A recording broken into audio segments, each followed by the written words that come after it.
Ikalawang aralin, paglarawan ng mga tauhan at tagpuan ng napanood na pelikula.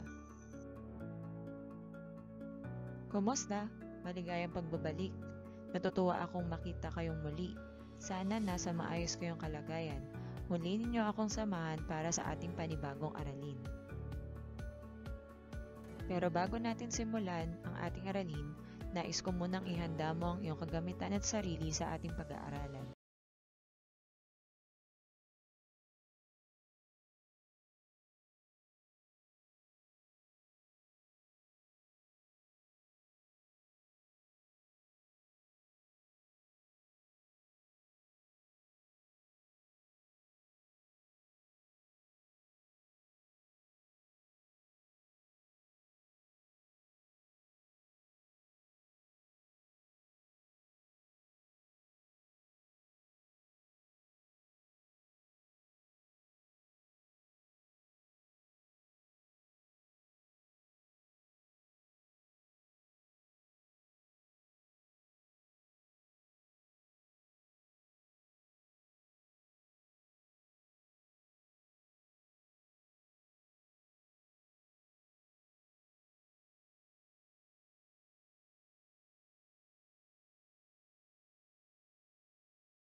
Magatang Wanted Perfect Mother na isinulat ni Mel Mendoza del Rosario sa direksyon ni Ike Hariego Jr.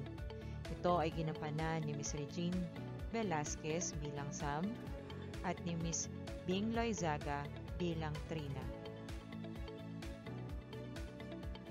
Mula sa pelikulang inyong napanood, sagutin ang mga katanungan.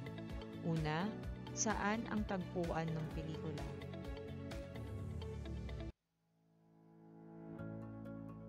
Ikalawa, sino-sino ang mga tauhan? Batay sa kanilang pagsasalita, ano ang masasabi mo sa kanilang taglay na ugali?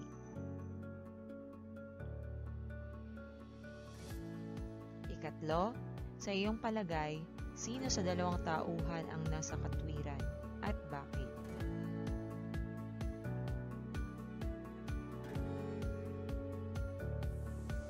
Paano mailalarawan ang isang tauhan sa napanood na pelikula? Mailalarawan mo ang isang tauhan sa pamamagitan ng mga sumusunod.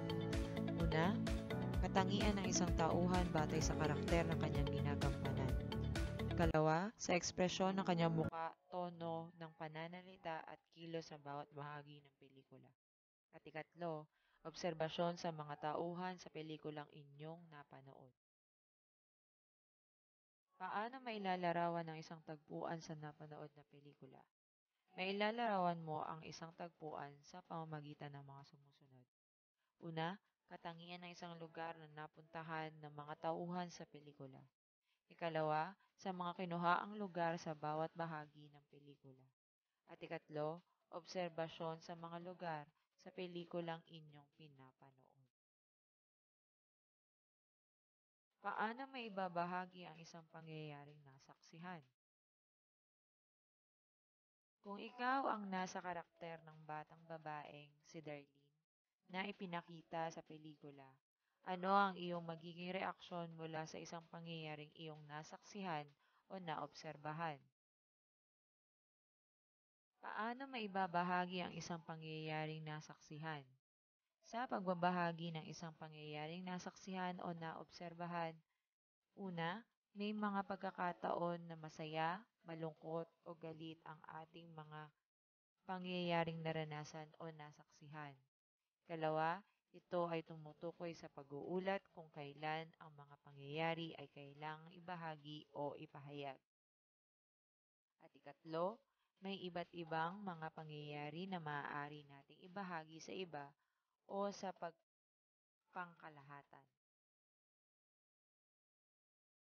Sana ay marami kang natutunan sa ating aralin Hanggang sa muli, paalam!